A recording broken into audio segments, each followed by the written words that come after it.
And it's time for another theme park, and it's been a bit. We were busy. I got sick, and then a week went by, and then I realized we hadn't done a live stream in a bit here. So we have a full house here tonight to talk about some cool things. We're talking about Halloween Horror Nights and basically everything that has been announced. We will talk about that, and then we'll also cover.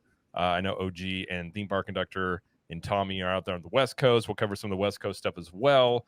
We got Slimer here. We're going to introduce everybody, get into the topics, have a good time. It's Friday night. You're supposed to have a good time here. So, and I just got back from Orlando as of this afternoon, and I'm not as tired as I should be, but I'm full of energy. I got Mountain Dew, and we're ready to go here. So we'll start us off. OG Orange Grove 55. Thank you for being here, sir. And where can everybody find you and all your wares on the internet? Thank you so much for having me on another episode of Theme Parkin. Can't wait to break this stuff down with you, gentlemen. Yeah, you can find me here on YouTube, Orange Grove 55, where we talk about theme parks and studio stuff. So check us out over there, Orange Grove 55. We do East Coast, but we also do a lot of the West Coast. We do a lot of Disneyland Resort, Universal Studios, Hollywood, all that good stuff. So yeah, check us out, Orange Grove 55, and on Instagram, Orange Grove 55. Yes, sir. I was actually on that. We were talking about the Disney earnings call the other night and delving into all those fun earnings calls. I don't know if you guys ever watch those or listen to those earnings calls. They're not a lot of fun. They're pretty boring, if I'm being quite honest. They're very mundane and just a bunch of financial gibberish, and then you got to try and read through it all. But it was a good time over there. And then we got Slimer back over here. Good, sir. Slimer, how you doing? I like your backdrop. I liked the green you had initially, but this is good too. I like it. So how are you doing? I'm doing great. I just got back from a week-long trip to Oklahoma, and fun. Yeah, we went to go visit family. But fun story is we actually tried to go to Six Flags Frontier City, and the day that we tried to go, they were closed, which was on a Tuesday. So I said, "That's weird. Let me check Wednesday," and it was closed. I was like, "Well, that's really weird. So let me check Thursday," and what do you know? They were closed. So I did not have an opportunity to collect data on Six Flags Frontier City. Shame on you for being closed when I was there. You should have got the memo. But anyways, we're here to talk Halloween Horror Nights. We're here to talk Fantastic Four. I'm really excited to be with you guys. It's been a while since I've been on a podcast, so forgive me if I'm a little bit rusty. But this background right here is going to carry me through it. So throw me on your shoulders and let's get it done. As far as where you can find me on X at Slime Square 84. And you can find me on Orange Grove 55 with George and OG. Yes, sir. And I like that's the old school billboard they had back in Hollywood or in Universal Studios, which I know that probably means you're hoping for the Ghostbusters coaster to replace Rip Ride Rocket. Fingers crossed. I'm still torn on that one. I get convinced one way, and then I'll talk to somebody.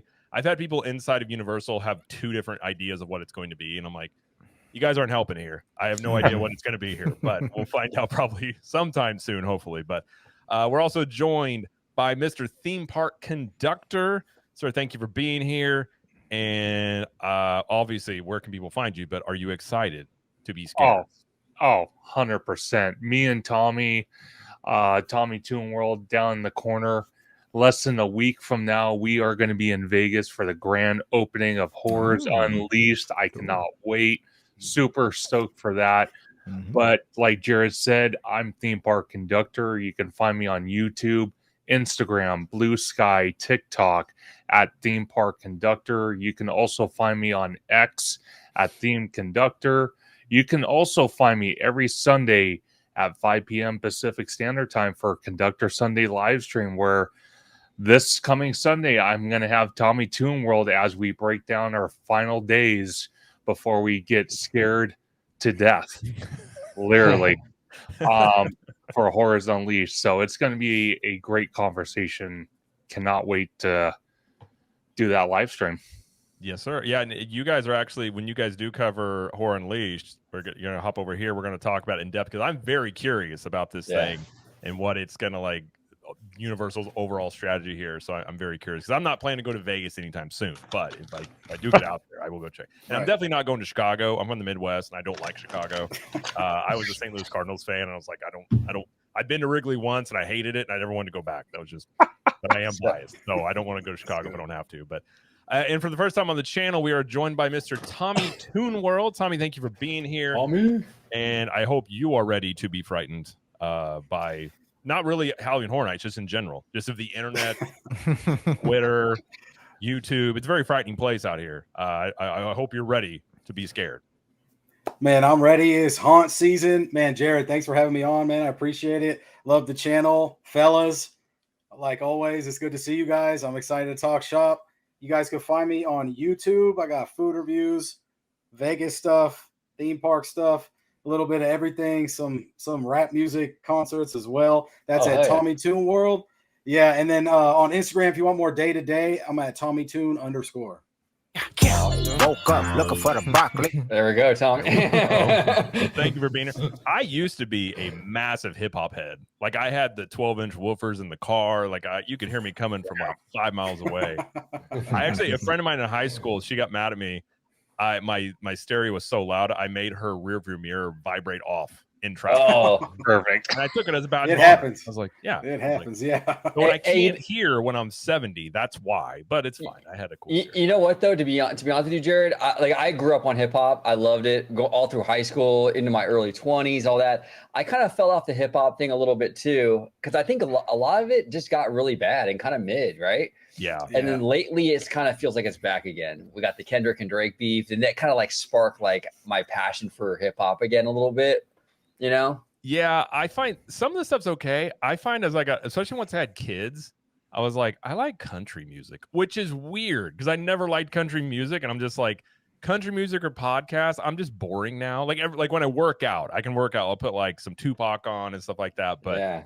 like the newer stuff, like the Drake and Kendrick stuff's pretty good, but some of it I can't understand it, and I feel old, and I'm like, God, cut it on Metallica. Let's just whatever. But yeah, it's. I was listening to a lot of Merle Haggard and Conway Twitty on my drive from Oklahoma, so I'm right there with you, man. Conway Twitty, old school Conway Twitty, he did not play around.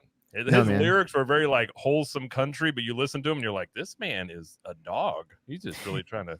He was always having affairs. Listen, you look at Conway Twitty and you're like, yeah, that guy was probably just, he was having a hard time keeping track of who he was around all the time. Yeah, he was a scoundrel. Yeah, that's true. But all right, let's say hi to the chat, and then we're going to jump. I got something cool to show you guys before we jump into our topics here. So we got Storybook Sorceress. She's like, glad I'm catching this. YouTube has been weird and did not notify me as usual. YouTube has been kind of weird on some stuff, notifications. I have noticed lately, but hopefully everybody that wants to be here can be here. We got Jacob Weller. What's up, Jacob? Remy D says, is this love? I think it could be. I think it could be. What is love? Funny. What is the old school? Yeah, what is love? I was going to show you guys. Hopefully my computer cooperates tonight and doesn't continually crash on me. I'm going to have to keep my tabs low. I don't know if you guys have seen this. I love Transformers and I love Soundwave. Yeah. Nice. Dude. And they just, apparently this was going to be a maybe thing, and now it actually is where you can pre-order it.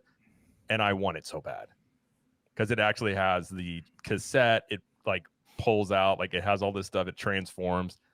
I want this very badly. How many pieces is it? 1,500. Wow, that's actually a good size Lego. Yeah, it's. I've got Optimus, and the Bumblebee one I have. I think it's also 1,500. They're very intricate to put together. If you have them, I would lock in and grab it then. Oh, hell yeah. Man. Look at that. Yeah. I used to have that bad boy when I was a kid, man. I remember the little tape that you put in there and stuff, dude. Oh, yeah. Yeah. I was telling my wife about how cool Soundwave was, and she was like, why? And I'm like, first off, he's a cassette player. He had a falcon that comes out of his chest, and he'd be like, Decepticons. I was like, the way you talk, like, I love it. Like, I just wondered, Soundwave was Optimus is the best, but then Soundwave, I'm like, listen, he's the best Decepticon out. Let me ask you this: did any of you guys purposely burn your toys to give them battle damage? I would, yeah, I would do stuff like that. I would paint them a little bit to give them battle damage, but they got battle damage on their own. I mean, Teenage Mutant Ninja Turtles, all that stuff. Yeah, they were always getting beat up. I don't know if you guys have these little bugs out there in Florida, but you know roly polies. Oh yeah. Okay, so out here in Cali, we have a lot of roly polies out here. At least where I was living at the time, we had a big backyard and all that stuff. And I would build like Lego like starfighters and like ships. And then I would have like the roly poly in the cockpit. Hell yeah. Hey, it's a real thing, man. You got a real living thing right there. You know what I'm saying? Awesome. That must have been like the most like craziest experience for a roly poly, right? Those things probably live like 4 days. His short life was like, I lived a good one though. I was captaining a starship. Right. He's sitting in the cockpit, just go, whoa! Telling all his friends, they don't believe him. They're like, "You, God, what a you're a liar." Let's see. Before we get into Halloween Horror Nights, Storybooks Sorcerer says, "Been seeing a lot of people saying Vegas is really suffering with low crowds lately. Have you guys heard about this? And will it impact Horror Unleashed?" Good point. I have seen that. I contend it's more to do with the fact that Vegas is insanely expensive now, and like everything is like. I was talking to some guy that just went a couple months ago. He was like, "There's not a single thing that's not at least $20. Like a mixed drink, $20. The hotels now, like nothing's comped. Everything's like $300, $400 per night." I was like, because the last time I went, you could still find pretty decent deals on some of the hotels. Like you could still be that like college kid goes out there like when I was 21 and have a weekend. Sure. But now he was like, it is priced most people allow, and then you have the younger generation that really isn't drinking, and he's like, I think it's a lot of that stuff. I'm like, that's true. That's a decent point. Well, and then also like gambling, a lot of that's online now. Yeah, that's very true. You can gamble on anything anywhere now. Yeah, it's gone very mainstream. I didn't even think about that, but that's a good point. Place, and while we're at it, in the chats, you guys can place your bets on whether or not Jared is going to get the Transformer Lego or not. Oh, I mean, I'm gonna listen. It's happening. I'll just say it won't happen in case I want to make it interesting. It'll wind up in my possession one way or the other. That's all I know. Right. Hey, but doubling back on your question that was asked, man, I don't think it's gonna affect Horror Unleashed. I think the grand opening will be affected probably by Midsummer Night's Scream. Actually, me and Conductor were talking about that. It's the same weekend as the grand opening of Horror Unleashed, so I don't know if that's going to conflict. But I think the year-round aspect, I think it's not going to affect it too much. I think, like you were saying, this isn't gambling, this isn't drinking. I mean, you could get drinks there, but it's not fully drinking, so it should be good. And you know what? I actually seen a video. Shout out Five Fires. I caved in and watched it, but you know what? It actually, the haunted houses look permanent. They have a whole entryway. One's dedicated to Scarecrow, Universal. It doesn't look temporary, so I don't think they're going to trade them out and like switch them out like quarterly. I'm not sure. I don't know, but I don't think it's going to affect anything. Yeah. I do have some questions around not during Halloween, but let's say January, February, March. Like, what's the demand for it? But I guess we'll find out one way or the other. The only concern that I kind of have with the Vegas slowdown is the less people that you have in the town visiting Vegas in general. That could impact, even if Horror Unleashed is on the cheaper end. If you just have less people in general visiting that city, it might impact it a little bit, but we'll see. Jury's still out. I mean, but yeah, definitely. Jacob Willer says, "What do you look forward to the most on Horror Nights?" We will talk about that, Jacob, because I have a house that I want to become a movie, and I already know who I want to star in it. And if you've ever seen the movie, I'll make it clear. It'll be a great movie. And Remy D broke our hearts and said she meant to say live, not love, so she doesn't love us, but it's fine. Going to my Epic Universe trip on Tuesday. Hopefully, Express Pass is worth it.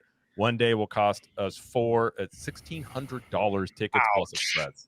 Wow. I mean, although I will say any park that's not bad. Yeah, any park it could be worth. It might be Epic considering the wait times there. But let us know what you think, because I haven't had Express at Epic. I've been a peasant and just gone through the standbys. But we got very lucky on opening day. It was just everything was a walk on. That was the shock of probably the year is when we showed up there and everything was just 5-minute waits. That's crazy. Man, lucky.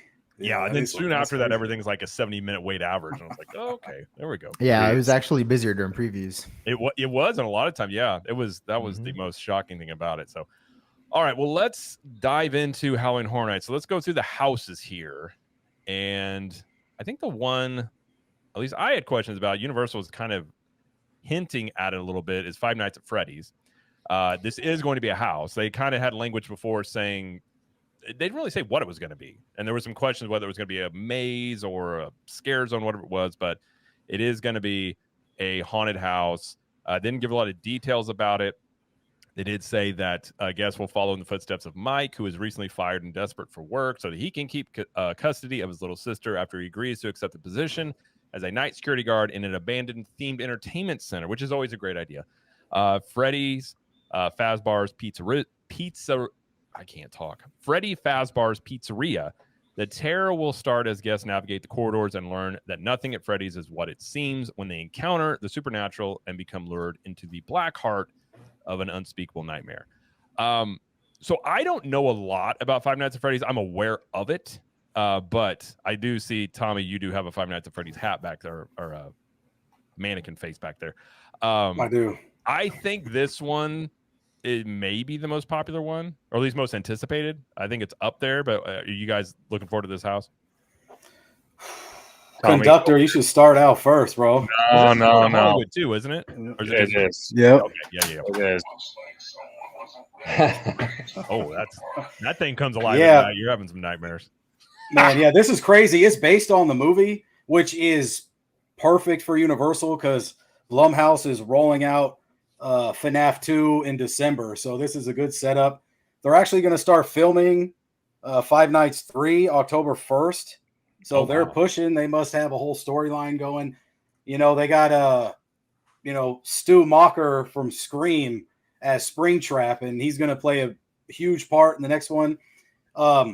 When they announced this house, like you said, Jared, they weren't sure if it was a house, actually. You didn't know. But now we know 100% it's going to be a haunted house, and it's going to have Freddy and Bonnie and Chica and Foxy. They said Cupcake. They didn't say Springtrap, but on the back of the keychain that released today, Springtrap is right in the front, like jumping out. So, we're going to see him. And, just like the video games, they kind of pop out after you, like kind of just like how a haunted house is. So this is perfect. That's why everybody's wanted it for so long, Definitely. Yeah, this was rumored for a couple of years. I think last year there were a lot of rumors that this one might be coming, but didn't end up happening. Yeah. Well, see, it's really funny, Jared, because I've mentioned it so many times on my live streams, especially with Tommy and OG on there, even with you a couple times. Anytime we see any type of reference, whether it was the animatronics debuted at the DreamWorks Theater, or it was David Thorne that plays oh my God, Terrifier, which we saw last year for one of the houses on the lower lot. Whenever I see stuff like that, like this year, I'm looking for an Easter egg as well.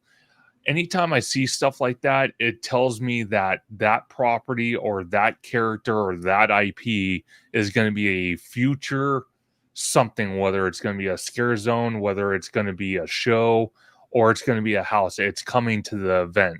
And like I said, it's like a continuous pattern. Like I said, we saw the actual movie animatronics in the DreamWorks Theater.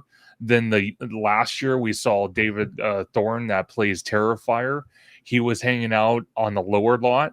So that gave me the indication Terrifier was coming at some point in the future. And like I said, I'm waiting for this year's Easter egg. It's going to be something. I just don't know what. You got to kind of keep your eyes peeled. Yeah. Slimer, what do you think about Five Nights at Freddy's? So check this out. I've never seen Five Nights at Freddy's, but I'm kind of glad that I haven't. And the reason that I'm glad that I haven't is because usually when you watch these movies and then they do a house based off of these IPs, they essentially just go through all the story beats of the film, and it kind of tells you what's going to happen already. And so I like that I haven't seen this because I'm going to go through this completely blind. I'm not even going to seek out the movie and try to watch it in anticipation for this house. I want to experience this fresh. And so I like that. I think I'm probably going to do this more often. Instead of trying to watch the movies to get ready for the houses, I'm going to watch the houses, and then I'm going to go back and watch the movies and see if they got it right, or see if I enjoyed the house better than the movies, because that happens sometimes too, where like sometimes you're like, hey, that was better than the movie. Right. Especially with some of these Blumhouse films. No offense, but oh my God, yeah, The Exorcist, The Believer was terrible, right? But the house was good. Yeah, exactly. And it happens more often than you would think. But, horror is a hard genre to execute. And with a lot of these studios like A24 and Blumhouse, I mean, it's really a numbers game, it's how many can they crank out with profitability, and they're not so much worried about like hitting the highest quality movie ever. So that's kind of where I'm at with it. I'm going to go into this kind of blind and see what happens. But I do like that Jim Henson's Creature House was working on this. I mean, they've been pretty busy lately. They actually did something for Star Trek Strange New Worlds too. So they got a lot of work now. Slimer, you bring up a lot of great points there. I haven't seen Five Nights either, so that's a great point where we're going in kind of blind, but that's a good thing, I also want to point out too that Universal seems very confident in what they have planned for this franchise, being that they're doing a bi-coastal thing. Very true. Very true. You know what I'm saying? So I think that bodes well for how Universal's feeling going into this. So that's great news. So yeah, I'm excited for this. I think it's a perfect franchise for HHN. And I think it's going to be a massive hit. Well, see, this is what I'm curious about, because out here in Hollywood, we have the Terror Tram. Obviously, Orlando doesn't have that. And obviously, from all the videos, courtesy of Mondo, Theme Park Wizard in the chat, and so many others that have been there the last couple weeks, we are getting Blumhouse back on the Terror Tram. But there is a twist they did throw in there, because Blumhouse is celebrating their 15th year anniversary. So it makes me wonder, not only just with the Terror Tram and the IPs that are going to be on the Terror Tram, but perfect example, Five Nights at Freddy. Could we see something maybe leaked for the third? Probably not. But then again, it is the 15th anniversary of Blumhouse. There could be something incorporated, just like Jason Universe. That could be something incorporated. We just don't know. There could be something special, and we're just not seeing it. Yeah, I mean, I like what you're saying. I mean, I know we only get Terror Tram on this side, but, bro, like, we're getting Black Phone 2, like, in the snow area, like, on the ice rink area. And that movie doesn't come out till October something. So yeah, I love when Universal kind of teases the movies beforehand. But like Slimer said, Blumhouse is a hit or miss sometimes as of late. I hate to say it. And then we're getting Megan, and Megan 2.0 was a little flop. And I'm not 100% sure if we're getting Megan stuff. I just assumed because the Terror Tram, but Horror Unleashed in Vegas has a Megan setup, and they kind of changed that to thriller sci-fi. So, I don't know what Jason Blum was doing on that one. And that's where it gets really interesting, right? Because Megan was a pop culture hit in the horror genre, and Megan 2 completely flopped. Yeah. And so you never know what's going to happen with some of these movies. I mean, Fantastic Four is not ranking in the movies they initially thought, and that got an A- cinema score, and it actually has really great Rotten Tomato rating. So, like, it's very unpredictable when you're making these movies. And, while they might be lining it up for Halloween Horror Nights next year, you never know. Five Nights at Freddy's, I don't think it's gonna have the same fate as Megan 2.0 because it has a very strong video game fan base. But it's got a very big like cultural footprint. Too. Yeah, especially with like the younger crowd. I think the younger crowd is gonna go nuts for Five Nights at Freddy's because I can't walk into a Target or any place that sells toys and not see these things everywhere. Yeah. I mean. Right. Now that you said kids animatronic animals coming to life, that has always been, even way before AI, I've always Country Bear Jamboree. I'm like, those things will eventually become sentient, and then I've always known it's going to happen, but when it does happen, like, you guys are on your own because I'm going to be way away from those things. That's terrifying that, like, those types of things getting you. But sorry, go ahead, Tommy. No, I was just going to say, you brought up kids are going to love this. Well, HHN is for adults, but they let in every age. So I mean, I don't know, just everybody be aware that different crowds for different IPs. So yeah, that's how it is. Yeah. Yeah. And to answer Rogue Attraction in the chat, as we're talking about all this so far, I checked the Hollywood website for HHN. No ticket for opening day has sold out yet. Okay. I don't know if there's any that have been sold out for Orlando. I know some of the pass holder nights, because now you have to register to use your premiere. That's already gone. Some of those have sold out, I do know, but I don't know. Those are already gone. Yeah. Theme Park Wizard says, I've seen the inside of Five Nights at Freddy's, and let me tell you, the sets are impressive and very tall. Oh, really, man? Wizard with the heat right there. I'm loving it. Hey, Wizard, I'll see you in Las Vegas, buddy. Exactly. Oh yeah. Shout out to Wizard. Yeah, so I think Five Nights at Freddy's, that's probably gonna be a very big one for sure. Definitely. And I would say probably well I know you guys are gonna be excited for this one. I think OG and I are gonna be on the same page here because I will never watch these movies. I will go through this haunted house probably, which is Terrifier. I know a lot of people are excited about this. I've seen clips. I'm good. I don't want anything to do with watching the movie. I'll go through the house, but it's based on. Well, you guys explain. I don't know much about Terrifier. What is Terrifier and where's this house? What's it being based on? Tommy, go ahead. Sure. So, yeah, like I hear you, Jared. I wouldn't watch it. I'm a horror buff, and I'm not like super excited to go see these movies either. I mean, I know a lot of people are though. I like art. I like the aura. You know, he's just got the aura beaming. It basically got John Murdy to make the house because so many people were like, this is already a cult classic. We need him. Let's do it. So the same year as Five Nights is crazy. But anyways, going back to what you're saying, the house is going to be the facade is from Terrifier 2, but the movie will go through, it will go through all three movies. So we may even get a little Christmas at the end. There's going to be 2 entries, and I don't know if they're going to have different jump scares, but they said you'll get wet in one entry, and then the other entry you'll be dry. So there's, wet as in blood. Choose which way you go in when you get into the house. This is what they're saying. I mean, I guess we'll have to wait to see. Conductor, do you know if that's 100% true? And are you pumped for this one? Okay, so first of all, to answer the first question, I'm sure when you go through the entrance, you're gonna have to go through the house a little bit, and then it'll give you a choice. It's almost like a mirror fun house type situation where you either go right or you go left. But personally, for me, this is up there with Five Nights at Freddy. I've been wanting a Terrifier house plus a Five Nights at Freddy house for God knows how long. I used to play Five Nights at Freddy on mobile and on PC, so I'm super excited about it. But the fact that they're doing a Terrifier house, I'm going to tell everyone here, I'm going to do 2 POVs here. When me and Tommy go in a couple weeks, I'm going to do one POV where it's going through the dry part of it. I'm going to do another POV where I'm going to get probably blasted by Art the Clown with, I don't know, maybe fake blood. I don't know. But I'm going to do it. Blood. I'm doing it.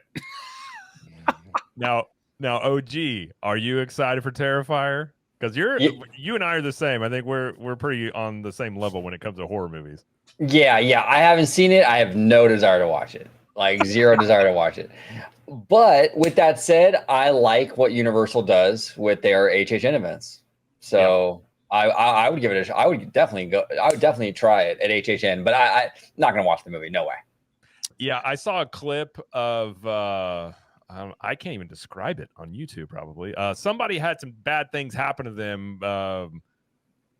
A young lady, and I was like, I don't need this. Like, I just quit the clip, and I was like, I need to go to bed and sleep. Like, I don't know, horror movies. Like, I like comedies. I like to feel good. I don't want to watch stuff from just like it's going to take me months and weeks to get this out of my head. But and Terrifier is one of them, 100%, bro. Oh yeah, it's up there. Oh yeah, for it's sure. Rough. The premise alone, I'm like, I got, especially once like when you have kids too, you become kind of like it makes you kind of a pansy in this stuff. And it's like, oh, sure, that's somebody's daughter.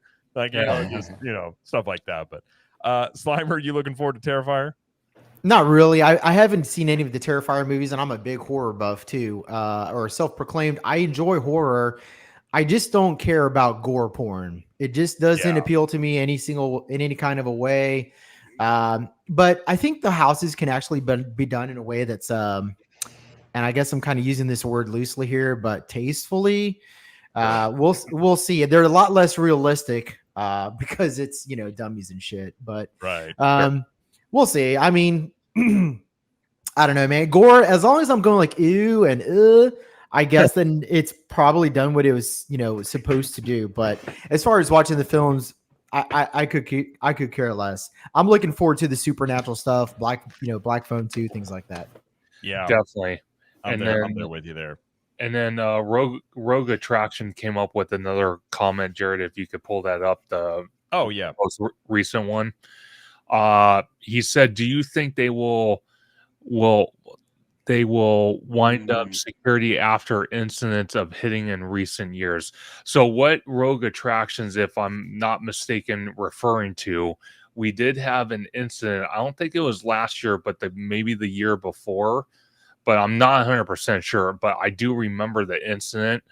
There was a scare actor or something happened where they were kind of around a group and they were kind of, doing what they do best, scare guests and whatnot. And I don't know if it was a guy. I think it was a guy.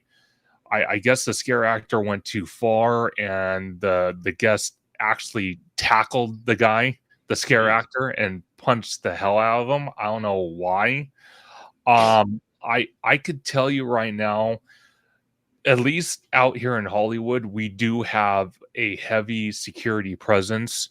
We have the private security, Universal hires. We have plainclothes security, the Los Angeles Police Department, the Sheriff's Department. So we got plenty of security. But I want to remind everybody that goes to these events, whether it's going to be in Hollywood, Orlando, Las Vegas, and then future, obviously, Chicago. Tell him, Conductor. Tell him. I'm going to tell him, hey, you are sacrificing yourself to go into these places to be scared. So if you don't want that, don't go. Don't ruin it for everyone else. Don't do that. Yeah. If you want to be scared, go into a dark bedroom in your house, put on a Terrifier movie, and don't have any lights on, then you're good. Well, they had some. That's rough. Don't do that. In Orlando, I talked to a team member. Like they had a couple of incidents where some of the scare actors had been hit at various points. So it happens. But well, also, I've wondered if many times that they end up implementing some sort of chaperone policy you've seen at some other theme parks eventually. Not. Well, see, the chaperone policy, because we do have it out here at Knott's Scary Farm. We do have that chaperone policy in place. And one aspect, it keeps the park safer during the event, but it also hurts the park in a way with attendance, with revenue, because not too many people are going, because anyone under 18 has to have an adult present with them. And even when they are chaperoning, there are times where teenagers are going to be teenagers. We were all teenagers at one point, did stupid things. They're going to do some stupid, run away from their chaperone and get in the trouble regardless, and it just causes chaos. So I mean, even at my age, I still do stupid stuff. That's true. We'll get into that. But yeah, I hope we don't have to implement the chaperone policy, at least at Universal. But if it has to happen, it has to happen. Yeah, I actually didn't go to Halloween Horror Nights for 2 years because I was worried about that. Because I went to a haunted house when I was in high school, and I punched somebody because they jumped out, and I realized, my fight or flight is it was just a quick and I was like, I'm not. So my wife was like, no, you'll be fine. So the first year I went, I had my hands in my pockets. I'm walking around. Once I did it once, I was like, okay, I know what to expect from it, so I don't worry about it now. But I legitimately was like, I don't want to that'd be really difficult to cover theme parks. Sure. I've been banned from the parks for punching some poor kid that's just doing his job. Yeah. Oh my gosh. Now Rogue here says in Universal Florida, the drunk level is crazy during these. Not gonna lie, that's wild. It's funny because when I went to Hollywood this past October, I don't remember a lot of drunk people, at least anecdotally. You know what I'm saying? I didn't see a huge problem, but then again, I see it. I've seen a few people. I've never seen any incidents. I've seen people being escorted out by police, 11 o'clock at night. You've been there for 3 or 4 hours. I've seen some people get a little close to I mean, you've seen that where dudes start pushing and you're like something, they're probably not going to fight, but I've seen stuff get close. But you will see some by midnight, because I think it runs till 2 a.m.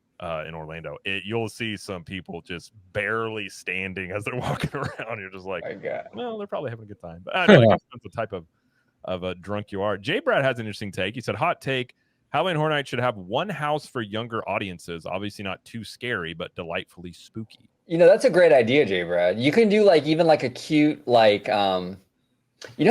dress the minions up for Halloween and things like that.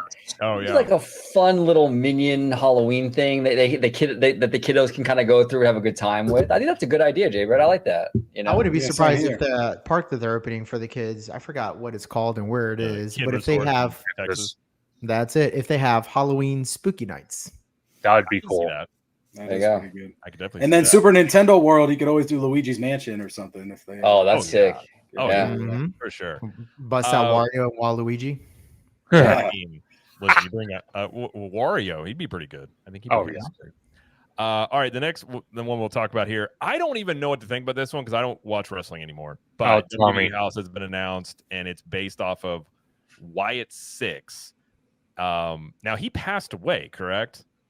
What was his name? Yeah, so Bray Wyatt he did pass away. Yes. Okay. And this is it's crazy, brother. Yeah, his brother Bo Dallas is the one kind of heading this up, but it's based off of the Wyatt Six, and this is going to be that house. I don't know anything about him. I think it's unique using WWE to do this, and I don't know where people's excitement level is for this. But I imagine, it might be one like kind of like Ghostbusters house last year, where it wasn't like real scary. Because I liked the Ghostbusters house they had. It wasn't like the scariest house, but kind of told more of a story. Maybe they would do that with this house. Sure. Yeah. I think it's going to be a story for sure. And I guess they've done Undertaker before for Horror Nights. I've seen people post it. I've seen the video and stuff. So, WWE really took some time with this because the rumor came out months and months ago. Then we seen their Universal and WWE were doing a sweepstakes together, like a contest. So you're kind of like, oh, it's coming for sure. And then they brought the Wyatt Six back in wrestling, and then they won the tag team belts, and then they retained the belts again. So you're like, oh, they're for sure bringing the house. And then they announced the house, and it was weird. I heard this more in the wrestling news than horror news. Even though everybody from HHN, all that stuff was posting it, I feel like the WWE fans are going to show up for this. Yeah. Even a couple of my buddies, they don't like horror at all. They don't like negativity. That's what they call it. But right. I know. But they're like, oh, WWE. I'm like, yeah, now you're going to want to come, right? Yeah. And that's what's really interesting. And that's what I'm really interested in seeing is this going to reel in a completely new demographic into Halloween Horror Nights? Because as far as I'm aware, this is WWE.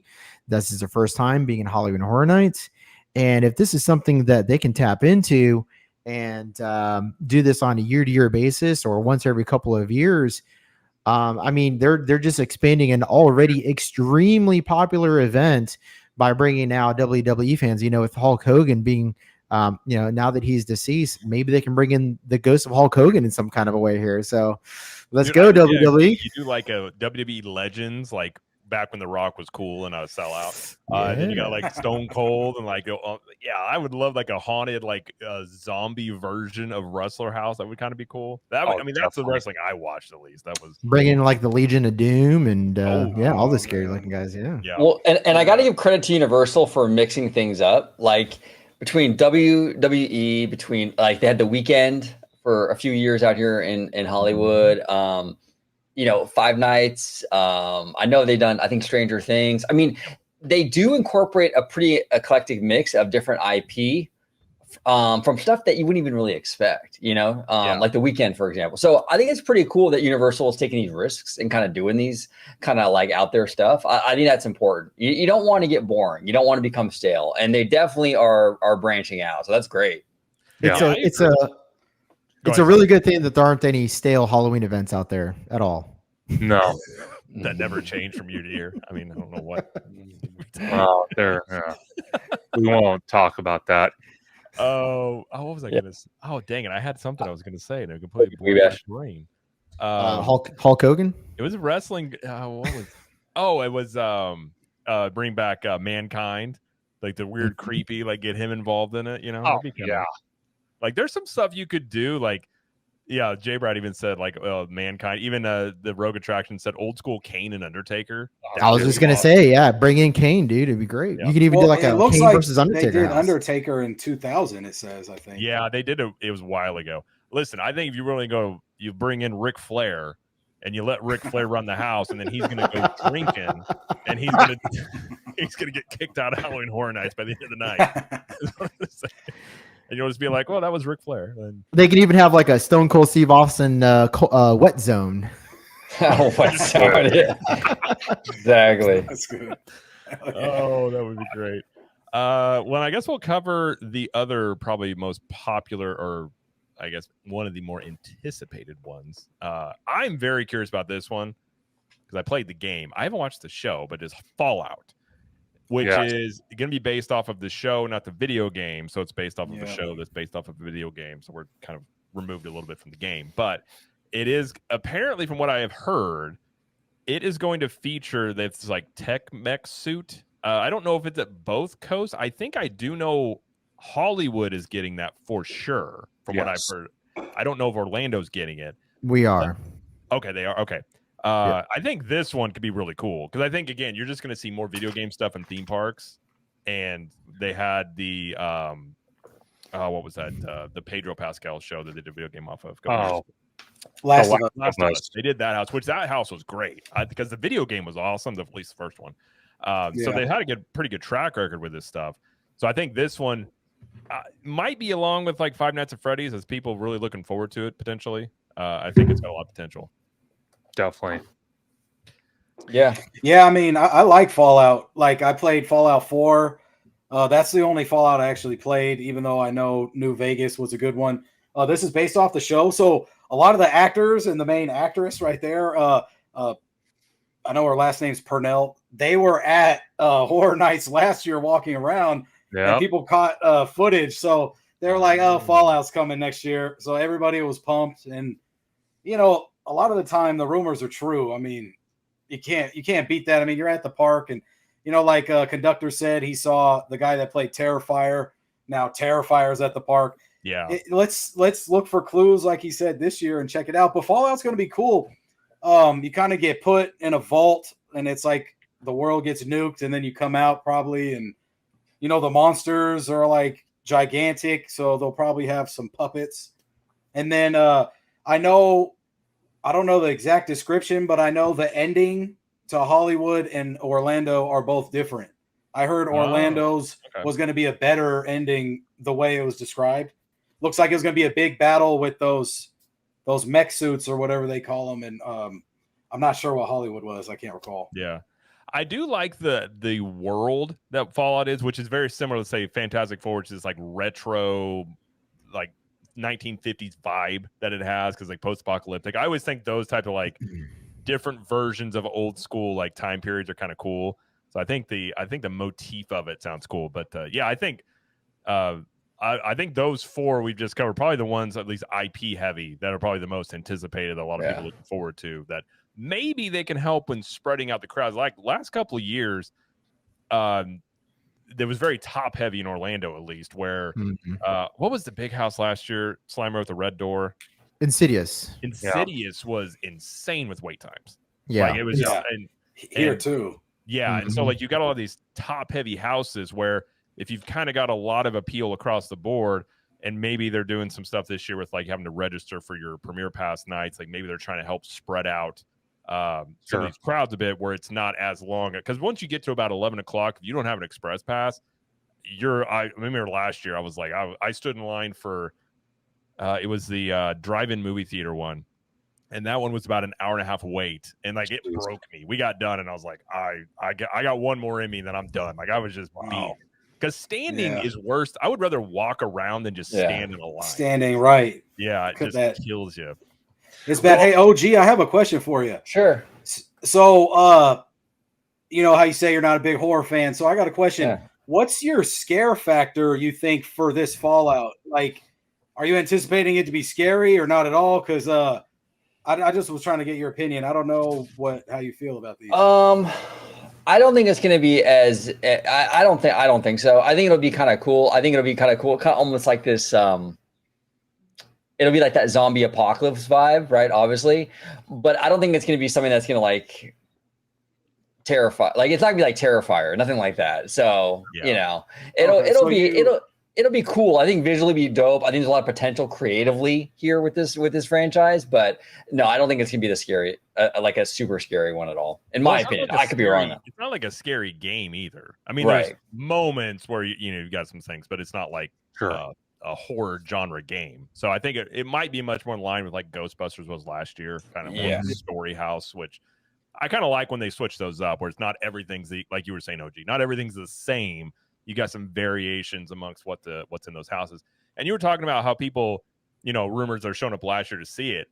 I do know we did the Behind the Screams tour last year. They work on these houses like 18 months in advance. So more than likely last year, they already had confirmed they were going to do this house. And you had people coming over there to kind of like check out what Halloween Horror Nights is. So a lot of times when you do see some of these people that are associated with some of these IPs, it's probably a pretty good indication because they're maybe already starting on the planning side of things. Definitely. That and that's the interesting thing. That's one of the things, like Tommy and I ran into John Murdy. He's our creative director out here for HHN Hollywood, and we always love seeing him in the parks. He actually doesn't even live in LA. He actually lives all the way in Ireland, and even in Ireland, he's in communication with his co-partner Chris Williams, who nonstop he's either on the phone, he's on a webcast, or even throughout the year, he'll fly from Ireland to come back to Los Angeles, stay a couple weeks or whatnot to meet with movie executives, studio executives, actors, actresses from these IPs to walk the lot, see what Universal's all about. And Jared, like you said, a lot of times they're at HHN to check out what the event is, because not all of them know what it is, and they like to experience it to see, oh, okay, this is how my IP is going to be incorporated into the event. So it's a nonstop thing. I could tell you right now, as we sit here and discuss this, I can promise you John Murdy himself probably already has maybe 1 to 2 houses he already has in mind for next year and has been writing the script for them. It's a nonstop 365 ordeal, so it never stops. That's what I think doing the Behind the Screams. They went through so much storytelling that goes in those houses. Go ahead, Slimer. Well, I think he had put a post on his X about a month ago with regard to Macbeth, and some people were speculating that Macbeth was going to be a house this year. I think he was teasing for 2026 because obviously Macbeth is not going to be a house this year. Right. Yeah. But that would be if you guys have ever seen a Macbeth play or a movie or actually read Shakespeare's, it's like a very dark story, and it would make for a perfect house. So I think he's definitely one of those guys that's already like 2 or 3 years ahead. And I think I wouldn't be surprised if we see that house come to fruition for 2026. It looks like Wizard wants to join the stream. Let me pop in here. Oh, you can. If he wants it, I can send you the link. Yeah, come and join us, Wizard. Come on, Wiz. Come on, man. I'll figure out technology on the fly. Do you have his email, OG? Put it in the private chat, and I'll just email him over to him. Yeah. I got you. He's also on Instagram too. Yeah. X. Oh, never mind. I got him on X. Never mind. There you go. I think I'm hopping on with Theme Park Wizard tomorrow for a live stream. I forgot I was messaging him on there. I can't wait to see that. And then see. Yeah. Well, why we wait? Why we wait? I'm on X right now, actually. And breaking news from Wallin Ballin here. I guess the Boardwalk Times is reporting that we nabbed a former Imagineer from Disney.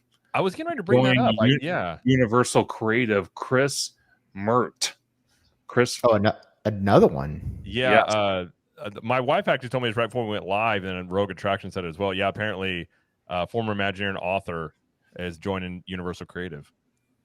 I'll probably have to dig into that more and figure. I don't know a lot about him personally. I've heard the name before, but Disney actually grabbed a Universal Creative the other day. I was going to say that, Jason Sorrell. So it seems like there's some weird well, not really weird. I guess it's always kind of been this way with Universal and Imagineering.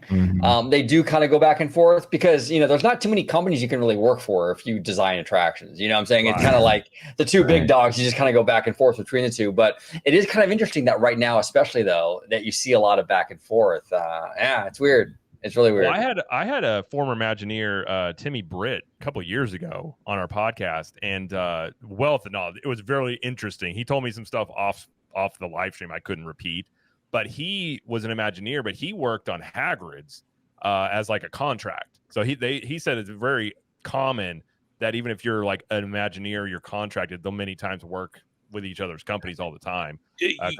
It's so funny you say that because I have actually a friend I used to hang out with out here in California for HHN. I actually met him through another friend back in 2016, and he's actually lived in Orlando the last 6 years now. He moved right before COVID happened. And what's funny is he worked for Walt Disney Imagineering.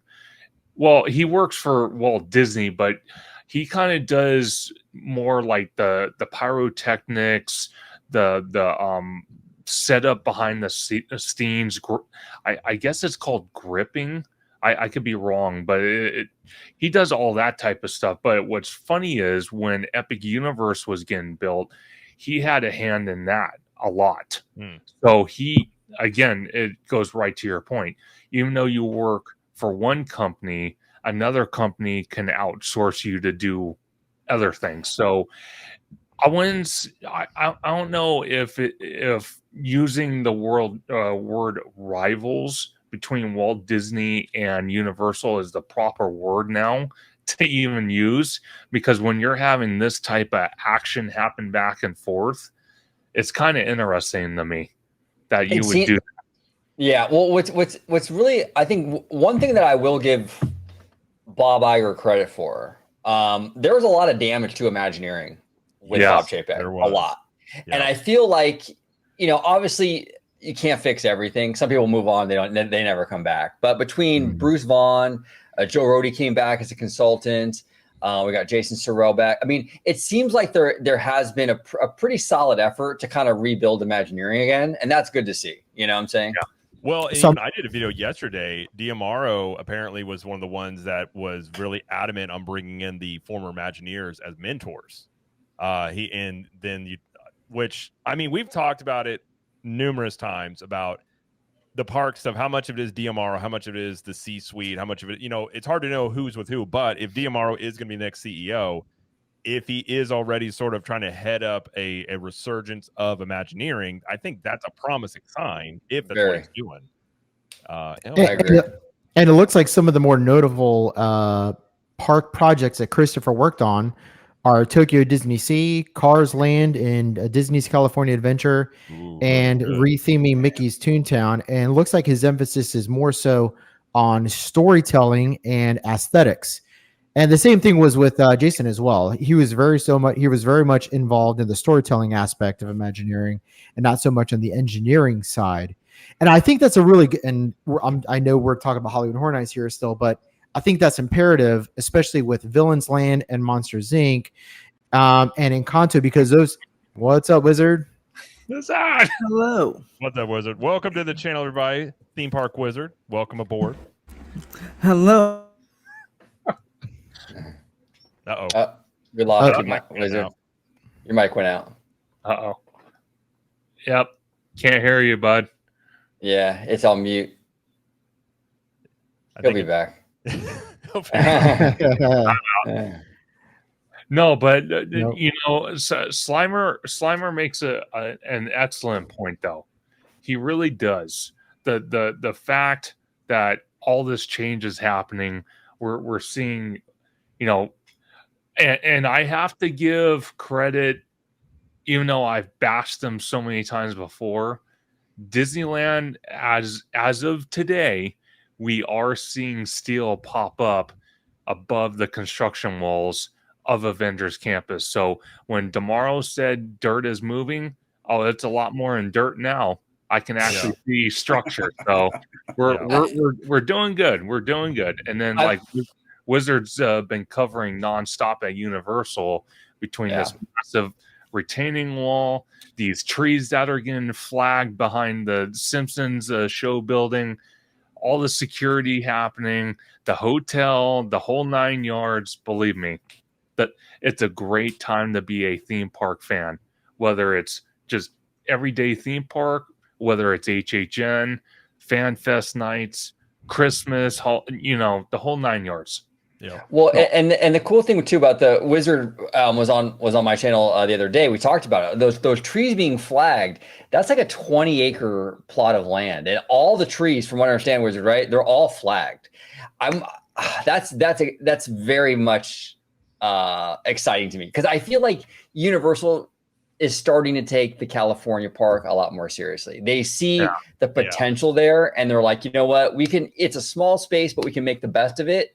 We can get creative with it, and we can really tap into a lot more than what we have in the past with it. Wizard, it looks like your mic is back. You have any thoughts on that, brother? Because you were on my channel, you talked about it. So if you can elaborate on that. Oh, no, he's muted. Can't hear you. I just... Oh, it's not on my end. Okay. Want to make sure I didn't have accident muted. Looks like he's a little upset there. Yeah.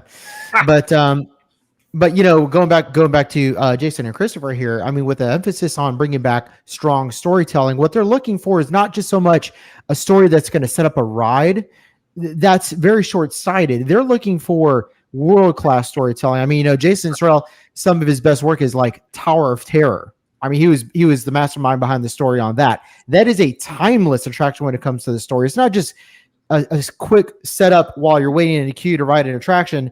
Like, there's world building involved in this, and that's things that like Encanto and Avengers and Monsters Inc. are going to need in order for these lands to be timeless for the next 20 or 30 years. There's rides that you can get away with where you don't require strong storytelling. I feel like the Indiana Jones ride is kind of that way too. Like, you have a quick setup, Indiana Jones got to get this thing, and then the ride kind of does the rest. And I think you could probably say the same for the new Muppets ride too. I mean, it's very self-explanatory. But some of these other lands, they're going to have to push the storytelling to probably some of the best storytelling they've done since Rise of the Resistance, if on par, if not better, to really justify. And, you know, Piston Peak is another one, to really justify removing some of these classic attractions like Jim Henson's Muppets 3D, you know, to put something in its place and to come with weaker storytelling. Like, you just can't do that. No. Well, and that's the risk about getting rid of stuff. Like, I'm open to change. I am. I'm really open with, as long as whatever we get is really, really good. But when you replace a thing that people love, the Rivers of America or any of this stuff, the onus is more on, like, the standard is so much higher. The bar is set higher than if it was just going into a parking lot. You know, it's a risky move. I mean, Disney's taking a big risk, you know, doing this, but I think the Cars Land thing, the Piston Peak thing, is going to be great. I mean, I have a lot of faith in that project just because I've enjoyed Cars Land out here in California for so many years, and it's such a beautiful area. I mean, it's, even to this day, it opened in 2012. Even to this day, when I go, it blows my mind. The aesthetics, the rock work, it's awe-inspiring. It's amazing. If they can tap into some of that energy in Florida, I think you guys are going to have a huge hit on your hands. The only worry that I have, though, and his personal life and everything, all his controversies aside, but we did have John Lasseter involved in our Cars Land. He loved that franchise more than anybody. You know what I'm saying? We don't have him involved anymore, obviously. So I'm curious if that's going to impact the product. I don't think it will, but it is a thing to consider, I think. You know what I'm saying? Yeah, definitely. No, I agree. And you know, going back to horror and just HHN in general, you know, Universal is doing something that we never thought in 10, 15 years we would ever see. is the fact that they are taking the HHN, event and making it where you can experience it not just at Universal parks, but other locations as well.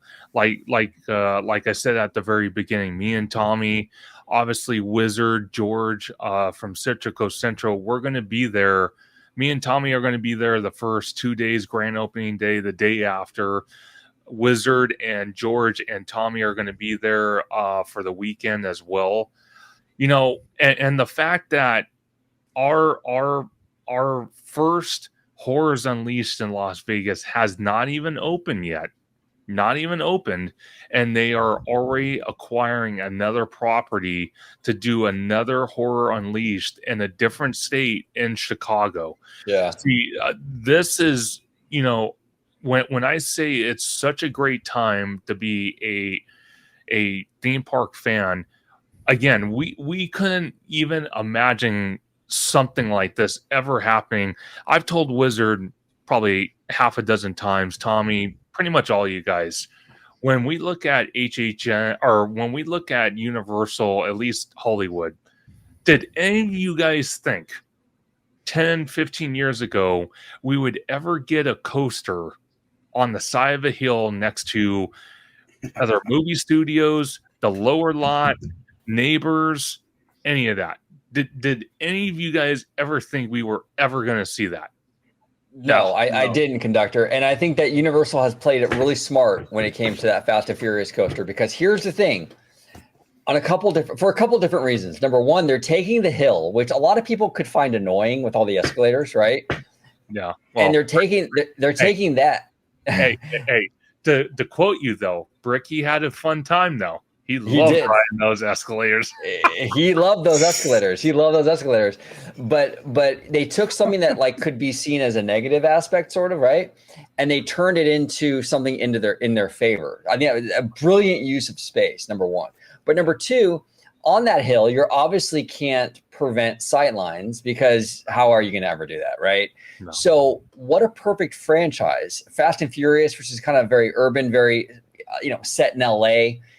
To have that coaster overlooking LA, the San Fernando Valley, is perfect. I mean, the view is the theming right there, Yeah. So it was a brilliant move all around. Whoever came up with this deserves a big fat raise, because I think it was and look, it's going to put Universal Hollywood on the map for coaster fans, which really it hasn't been ever. It's never been on the map for coaster fans. Now it's going to be a go-to park for that fandom, So definitely. Yep.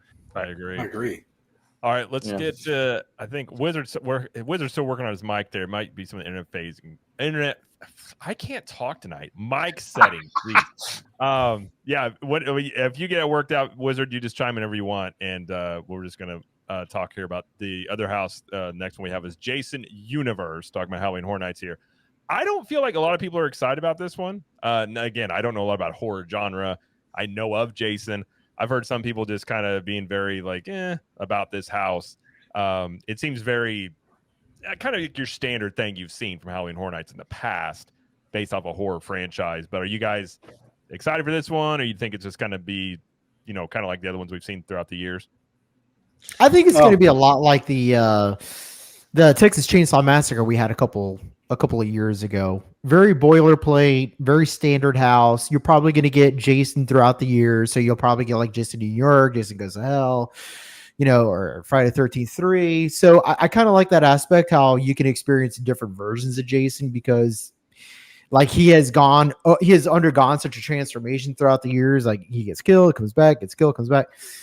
So I do like that aspect of it. I could see this being for the older crowd too. So my age and older, that demographic that grew up with these Jason movies, where Five Nights at Freddy's is for the younger demographic. So I really like what Universal is doing here. It's like a buffet, man. They got a house for everybody this year, and I think that's really intelligent. I think they tried to do that last year, and kind of I don't think that the execution was very strong.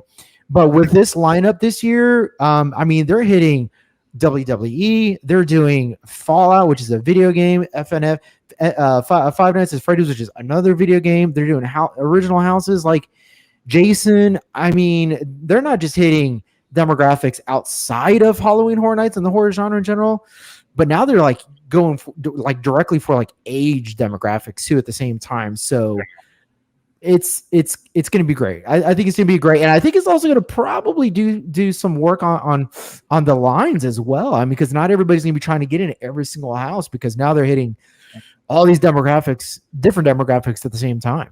Yeah, no, well said, Slumber. The variety here, you really got to give him credit for that. You know, there's great variety. I like the fact that Universal's dipping into a lot of different kind of things. You know, this horror genre thing could get really boring very fast if you don't do that. And I'm glad that Universal understands that, and that they understand that we have to get really creative here to keep this interesting. So, and that also bodes well, to be honest with you, that also bodes well with Horror Unleashed. We've talked a lot about our concerns with what is that property going to do from like the off season, like in January or like March and April, like what are they going to do? The fact that how creative Universal has gotten with HHN, for me, instills a lot of confidence that they're going to get crazy creative for this new property and give us something really unique. So I'm very optimistic about Horror Unleashed in the off season because of what I'm seeing here with the diversity and the creativity going into it with HHN. Well, let me ask you this, and this is a question for all you guys. Sure. You know, because it's been talked about, it's been rumored for God knows how long. You know, I know Comcast has been wanting to acquire Warner Brothers, and I'm going to keep this very brief. I know they've been wanting to acquire them for a very long time, you know, and what if Horror Unleashed is the very beginning of a possible takeover and acquirement of Warner Brothers? Because you have to think about it. For the horror genre, Warner Brothers and the parent companies of Warner Brothers, they have a lot of hands in the horror genre IP. So it makes me wonder if these Horror Unleashed, like Vegas, the future Chicago, maybe New York, maybe other states, having a Horror Unleashed in their state and their city as a permanent establishment with different IPs could be the very beginning of Comcast trying to acquire more property or more IPs. And what great way to start is trying to acquire Warner Brothers. Conductor, no, I think acquiring, and I know a lot. Here's the thing, and I talk a lot about this with Seymour Duck, who's a contributor on OG55. Here's the thing. The studios are going to have to consolidate. They just are, you know, and if they don't consolidate, you're going to have Amazon or some big tech thing come and snatch these companies up. Like company like Warner Brothers right now is not doing well. So if it's not going to be Comcast, it might be Amazon or something like that. And I would rather have Hollywood kind of stay within Hollywood, right? Yeah. So it's a good possibility that Comcast does snatch Warner Brothers up, and I would be fine with that. Think about what that would mean for, well, first of all, they would save money. They wouldn't have to pay the licensing fees anymore for Harry Potter. That would be amazing. Yeah. On top of that, the floodgates that would open with IP between the entire DC universe, the Looney Tunes, which Universal does need more kid stuff. You know what I'm saying? That would help out. You got Animaniacs, all of the Hanna-Barbera stuff. That's all Warner Brothers. Universal can now use that willy-nilly. They can do whatever they want with that stuff. It would impact the kid park in Texas because they could put a bunch of stuff in there for that. It would impact Hollywood because now they would own the Warner Brothers lot. You could move a lot of these sound stages to Warner Brothers and free up the Universal space for more theme park. It would be a game changer. Like you wouldn't believe. Like people would always say like, oh, Disney's scared of Epic Universe. I never really thought they were. This move, acquiring WB, Disney would crap their pants. That would be a total game changer. Is setting themselves up to spin off and sell. They keep consolidating different things. They've got now the cable stuff into what they separate out the linear TV stuff on one thing. They're basically setting up their company to be sold. Right. And I think that and I agree. I think streaming, I think studios, you're going to see a lot of consolidation just because you're already seeing a shrinkage when it comes to Hollywood. Sure. I think you're going to see that. I've said for a while, I think the streamers, I wouldn't be surprised. Like Paramount Plus actually has some pretty good content. but you're going to probably see them go in and like combine to where you've got 2 or 3 main streamers. And then I think you may see the same thing on the studio side. It won't surprise me one bit. Definitely. If Universal, though, does get Warner Brothers, I hope they have something to do to be able to get DC into the parks, because they're tied up with Six Flags, unfortunately. But I mean, if you have enough money, I mean, you might be able to get that to move. But see, it's interesting to me as well. Again, talking about HHN and Horror Unleashed and all Testing.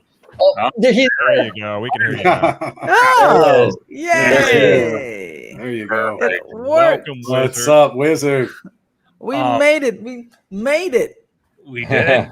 My That's called solution of perseverance picking right it there. and just restarting it again works. That's what works for my computer. You just restart it sometimes, and it seems to work. I don't know what. I know. Stupid computers, huh? I love them. No, but by acquiring Warner Brothers and acquiring the IP that Warner Brothers has, whether it's just for general IP or for the horror genre type IP, it will open, like OG says, it will open the floodgates for how much IP HHN, FanFest nights, and so many other events that Universal loves to, have at their parks for guests. So acquiring that would be a massive accomplishment. Yeah, I mean it should, because The Conjuring is distributed by Warner Brothers, and they're going to have a Conjuring Last Rites walkthrough at Midsummer Night's Scream this year. So that should be pretty crazy. And then Warner Brothers got Sinners now. A Sinners House would be crazy if they did one so quick. But that would be doubling back, Sinners would be very interesting for a haunted house. Right? That would be fire. But doubling back to the Jason house, it's based on the Crystal Lake Peacock series coming out, and that's actually Greg Nicotero's Jason. So Greg Nicotero's the one that does stuff for Walking Dead. So we'll be getting a walkthrough of like the new Jason, basically. Gotcha. Oh, I feel so dumb for not knowing that now. Thanks, man. I appreciate that. But that means that they also got a very specific license for Jason, right? So their license is only for the new show, so it's not going to reflect any of the old stuff. Right. I mean, who knows? I'm in the boat with you, but I know they're really close with Greg Nicotero, so maybe that had to do with some of it.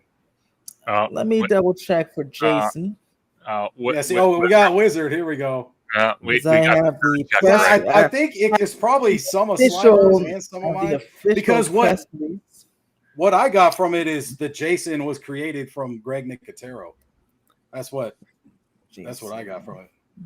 Well, see, it could be the best of both worlds. We can have a good portion of it based off the Peacock series, or we can have all sorts of things.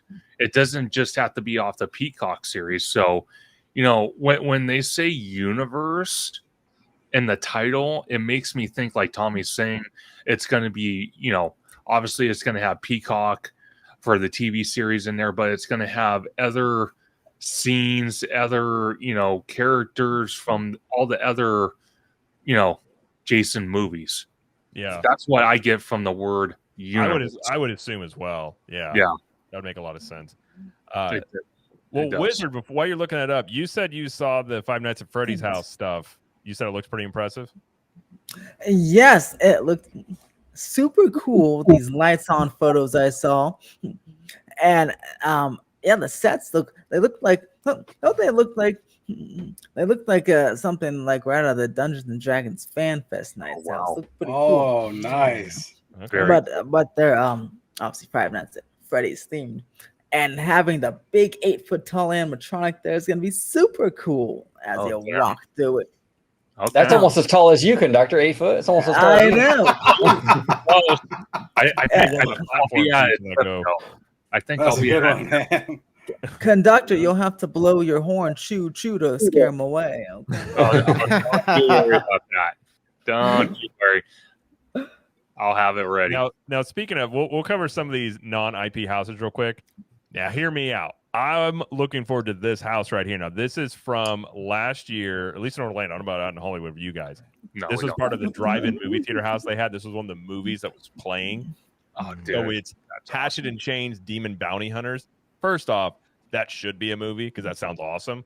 But here's my pitch: is this is a movie, which is you get Kurt Russell and you get Stallone, and just like you had with Tango and Cash, except now they're demon bounty hunters, and then the movie writes itself because Kurt Russell is probably my favorite actor ever. And directed by Quentin Tarantino, of course. Yes. Yeah, of Ooh. course. And you just have demon bounty hunters going through just I like getting rid that. of demons. Because the whole thing here is in this old west town, all hell is breaking loose. Masses of red hot lava demons are crawling out of hell's well and trying to possess everyone, melting everything in their path. As you flee from the post office to the bank, the prison to the graveyard, your only hope is Hatchet and Chains with their arsenal of mystical weapons. Dude, Listen, the movie writes itself. Yeah, Dude, that's incredible. That's dope. Wizard, you imagine we had something like that in 6 Point, Texas as a walkthrough? Oh, That'd be super cool because that's where the movies are made. Oh, heck yeah. Old Western Just towns. imagine you got like Stallone just being like, go back to hell. Or what? You just have some I weird- need That'd that. be Yeah, that's hilarious. good, man. Yeah. But you got to have like Arnold's got to show up too. He just have a random Oh, cameo. man. We just- Yeah. He's like the final boss lava monster. Yeah, he just popped Right. in. You guys need help here? And they're like, we're good. You're That's fired. a solid Arnold accent, bro. Yeah, it is. That's pretty good. All right. I get random requests. I can say like 3 phrases as Arnold. It plays. I watched Pumping Iron like 25 times in my life, so I think it comes from that probably. We got a $5 super chat. Super chat. Shout out here from ILL Magic. He says, I'm still mad that Animal Kingdom got rid of the dinosaur ride. I've always felt like Dinosaur Ride was better than the Jurassic Park River Ride. Shots fired. Yeah. I mean, it's definitely more thrilling. And the animatronics worked more often. That's One thing I true. Which don't is like about Dinosaur Quite an accomplishment. is I felt like it was just in the dark a lot, and you're just getting jostled around, and then like a random dinosaur would yell at you, and you're like, oh geez, but like you couldn't see a lot. That was my only thing. But I like, my wife really likes Dinosaur. I know it's- Dinosaur Prime versus Jurassic Park Adventure Prime, River Adventure Prime. I would say Dinosaur was a better ride. Well, now, Ill Magic, I want to ask you, if you're still in the chat, have you been on the Disneyland Indiana Jones adventure? Because I'm curious, if you haven't been on that yet, you might change your mind on that opinion. I'm not sure, but tell us in the chat, have you been on Disneyland's Indiana Jones adventure? Because that ride is like... He said no, he has not.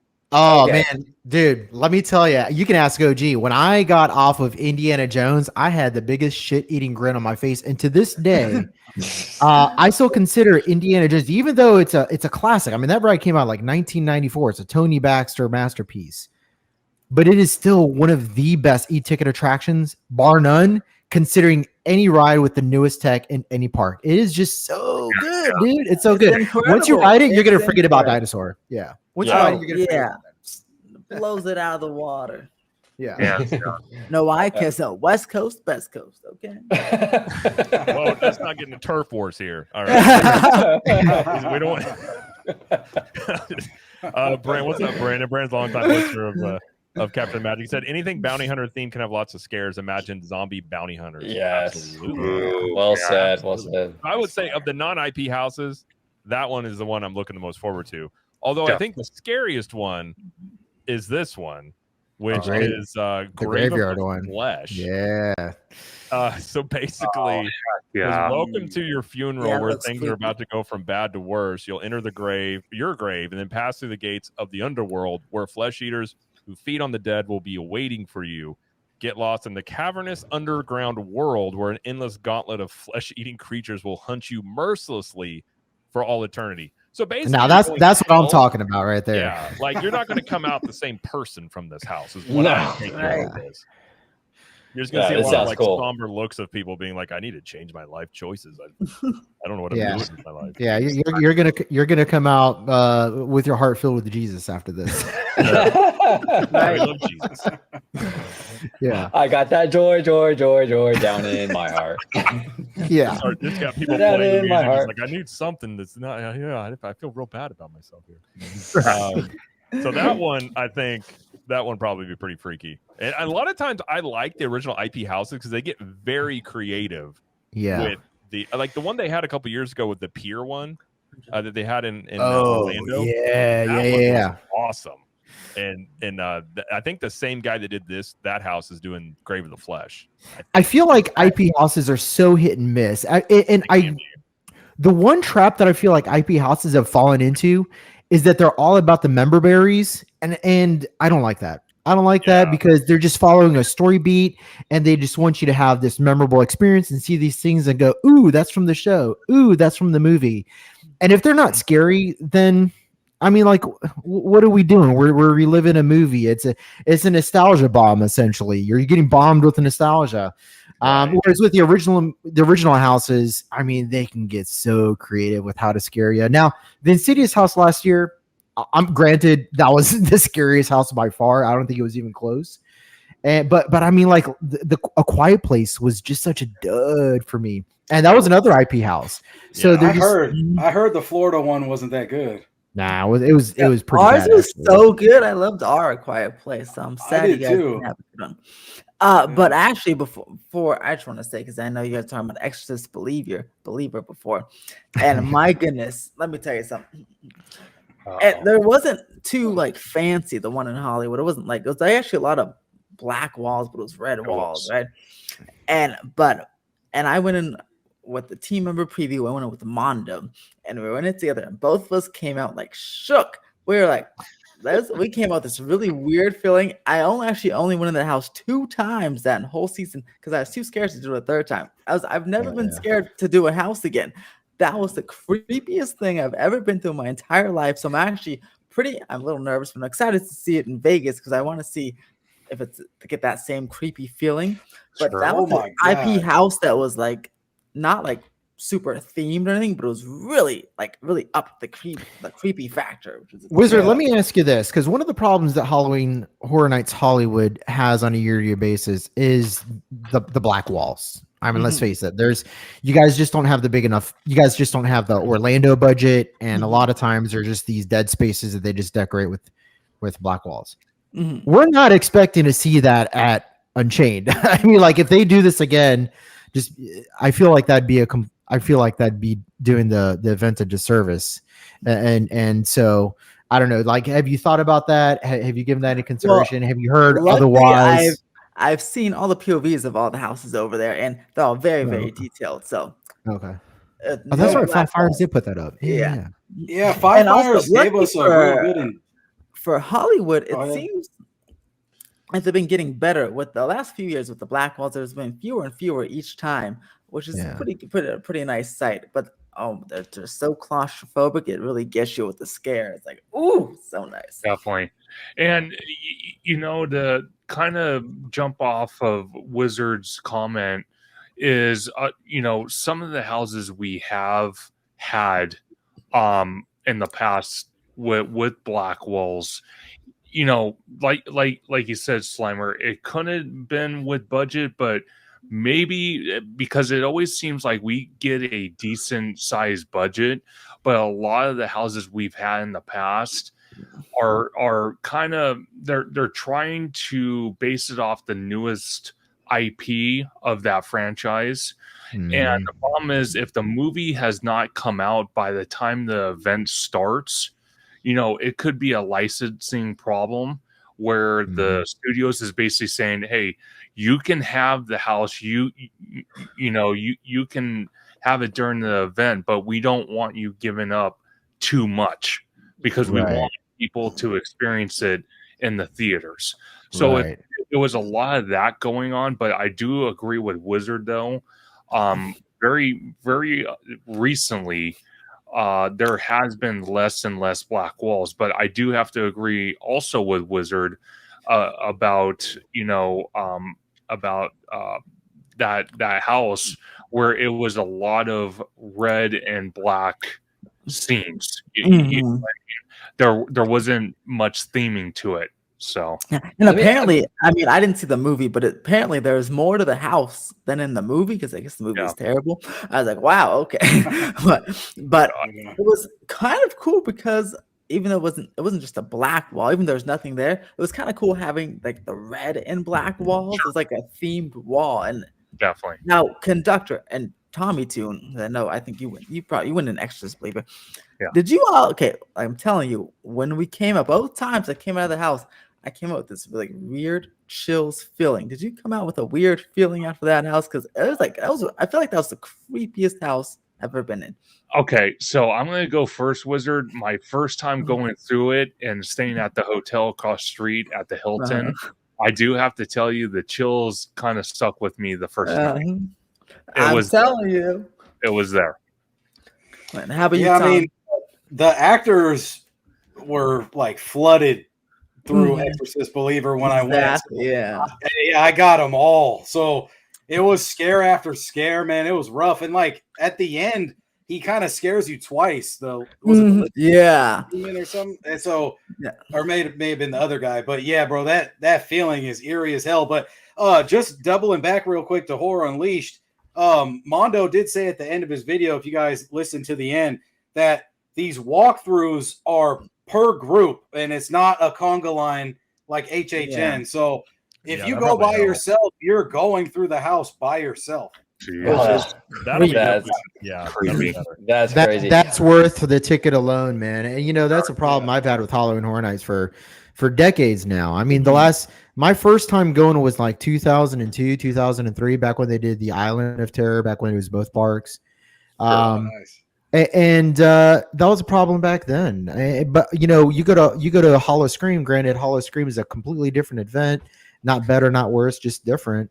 But there's been so many times where they pulsed me through the house, and I'm just like, what's going on here? What's going on here? Like, to do that. I'm paying less, and I'm getting a scarier experience. Like, come on, HHN. Yeah, that's wild. I want to ask. We got another super chat here by ILL Magic for $4.99 yet again. So thank you, sir. He says, should Islands of Adventure replace Lost Continent with Christopher Nolan's The Odyssey, but make it an actual thrill ride similar to the Tomb Raider? Now, I want to ask Illmagic, is your name, is it like a play on words from the Nas album, Illmatic? Of course, Illmatic. Because I love that. That is, I didn't even think about that. That would make that's sick. Oh I my really like goodness. that. Wow, I feel dumb. I feel dumb because I thought it was a play on words for Inside the Magic. I thought it was Industrial Lights and Magic, some sort of play on that. But we were all off, maybe. He said yes, it's Nas discography. Okay. Okay, cool. Now Nolan's movie. Who is the studio with that? Universal. Yes. Shout out to In you. fact, They filmed that on the Falls Lake just as of a couple days ago. It was pretty cool. Yeah, I mean, and it would make sense if it's a hit, and the Odyssey is based off a book, which would fit Islands of Adventure. Definitely. That's a really good point. And shout out to Universal High for covering that. I know he's been posting like crazy on X, and Instagram. That guy. If the movie is a hit, which it very likely will be. If honestly, I never thought that Oppenheimer would make almost $1 billion being a biopic. This one could be. I love Troy. I love that type of genre stuff. Me too. It's so good. That Greek gods. I love that stuff. So I think if it's done well, which it's Christopher Nolan likely will be, you could. I mean, that would make some sense if they move it over there, and it would fit the motif of Islands and Lost Continent pretty well. 100%. Yeah, that movie's stacked. They got hella actors in there, man. Dude, John Bernthal went from filming over there to coming over here for filming The Punisher, and then he's gonna go film for Spider-Man Brand New Day. Yeah, I love John Bernthal, but when I saw him in the clips, he's just like, "Where's Odysseus?" Like, it just seems like the Punisher to me, like everything he's doing. Yeah, he's just like, right. He seems like Shane from Walking Dead. Yeah, just Odysseus. Where's Bridget? I love the guy. All right, we'll run through these houses real quick. We got the Galkan Monsters of the North. So this is a Viking haunted remote northern village. Wicked beings rises from the dead, bringing a horde of monsters and demons from the fjords to wreak havoc on the townspeople. That's pretty cool. I think that sounds good. Very Game of Thrones, maybe a little bit there with some of that. Yeah. thumbnail though for that house kind of reminds me of a house we had here in Hollywood on the back lot. Wizard, you know what I'm talking about? Which one is it? The wait, I forgot. Krampus. Oh yes, Oh, it does. yeah. Remember Krampus. We should do a Krampus house. Oh, dude, it was so awesome when it was here. And we also have Dolls Let's Play Dead, which sounds creepy as all get I think out. this is going to be a sleeper hit house for It the might year. be. It says Probably. you're about to become doll size and witness the unnatural creations of a twisted little girl. You'll be hunted by fashion dolls she's melded and burned. Then you'll go under her bed and be stalked by toys she's stitched together. You'll end in her creepy Victorian dollhouse where undead horrors await you. Man, just West Coasters. I'm sorry, I'm a butcher it, but what's that not scary farmhouse when it's like all toys and the dolls and stuff? That's what this reminds me of right here. This reminds me Yeah, of Sid from Toy Story. If you had Oh, a house. nice. Yeah. Oh, That's 100%. good. This one, like dollhouses, are already kind of creepy to me. Oh yeah, Yeah. Yeah. big time. Like if you're in a room with a random just dollhouse just staring at you, I don't think I would sleep at all. Speaking of dolls, what about before you go to this house? How about the fact that, and I forgot the guy's name, but he was a paranormal investigator who was carrying this Annabelle doll around, Yeah. and he yeah. died of a heart attack. Like what? And he was like in Well, his did you see 50s. Matt Rife Yeah. now Right. bought that house. Yeah. With Like, all what yeah, he has it for 5 years, it says. What is wrong? Why would? Oh, I don't get it. I'm like, Yeah. I would run so far. Not away from me. that. Yeah, Nope. that is. Bro, it's like a beginning of a movie, bro. It's like content creator, comedian buys Dude, if horror something house. happens to him, I mean, there's gonna be no doubt that thing is completely just. There's something Yeah. crazy Yeah. going on here. Well, speaking of haunted houses, this one is you have El Artista, which is a Spanish haunting. A 19th century Spain, a tortured artist moves to an isolated country manor to seek inspiration. Instead, as he wanders the ghostly hallways and haunted conservatory, benevolent spirits break into our realm through his paintings. He tries to resist, but the art comes to life and possesses him, and now you're about to be part of the permanent exhibition. Interesting. That So sounds this is loosely, and I don't think it's based off it, but this is actually a movie called The Painting. You can find it on Amazon, I believe. And that's exactly the plot. There's these spirits that get trapped in paintings. I forgot exactly how they got there. I think it had something to do with like keeping their spirits, immortalized in the paintings, and so that way they never really fully cross over to the nether realm. But very much the same plot of that movie. And so when I saw this, it was ironic. I saw the movie like a month later. They announced this, and I was just like, wait a minute, like this is a movie. So we'll see. I think this can actually be really spooky. It does give a lot of opportunity for scare holes, because all these paintings can have an actor behind them. You just never know which one they're going to pop out. Very true. Definitely. That's very true. Yeah. Yeah, I think it. And then they also had just real quick, they got some scare zones. So they got the Cat Lady of Crooked Lane, which that sounds terrifying. Cat ladies roaming the streets. Is anybody else thinking of the crazy cat lady from The Simpsons when they think of that? That's fire. Yeah. Remember she just went around just mumble shit and throw it out. Yep. Then you've got Mutations Toxic 20s, which is like 20s mobsters, I think, is what that whole thing is. That's cool. Walking through there, which that one's That'd interesting. be dope. Sounds Yeah. like Not Scary Farm again, man. I hate to say it. Well, yeah. Then they got Masquerade Dance with the Death. They have Origins of Horror. Now, the one that's interesting is they have a new, it's like Street experience. Yeah, I guess that's what you'd call it, which is this. Well, that's actually what they call it. Yeah, Club horror. Yeah, which is you have Mel's Die-In, Zombies, and Club Horror. They didn't give a lot of details on it, but I kind of think this is another attempt for them to maybe try and spread crowds out a little bit. Yeah. That way they're not so congregated in the houses to spread them out a tad bit there. So Mel's Die-In is always. You guys have Mel's out in West Coast? We have a Mel's, but they don't do cool shit like this. Okay. So is this going to be like a little club? Like you can dance and do the whole thing? They said it says the DJ part. It says rumors placing it in San Francisco area and where they will find an undead DJ. So it seems like this might be a nightclub type of area.